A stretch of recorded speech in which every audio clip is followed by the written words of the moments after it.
Gaur, azaroaren 1, memoria gunean, Arrasateko udalak ekitaldi hau deitu du instituzio honetako langile zein hautetsi izandako eta ehal zituzten Agustin Aranburu Zabaleta, Jesus Durango Urrutia eta Gregorio González Rubio gogoratu eta aitortzeko.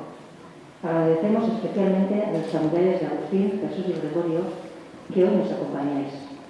Sabemos que la preparación de este acto no ha sido fácil para vosotras y vosotros. Somos conscientes de que estamos tocando el dolor que todavía está muy vivo. Por eso, muchas gracias de corazón por estar aquí. Arrasateko udalak, mila bederatziehun eta hogeita hamaseiko irailak 26an, Pepa frankistak Arrasaten sartzen direnean, udalarekin lotura zuzena zuten hildako hautetsi eta bi udal langile Aitor oroitu eta aitortzeko erabakia hartu du. Ekitaldia udaleko bizikidetza batzordeak, udal alderdi politiko guztietako ordezkariez osatuta, elkarlanean eta konsentsuz prestatu da.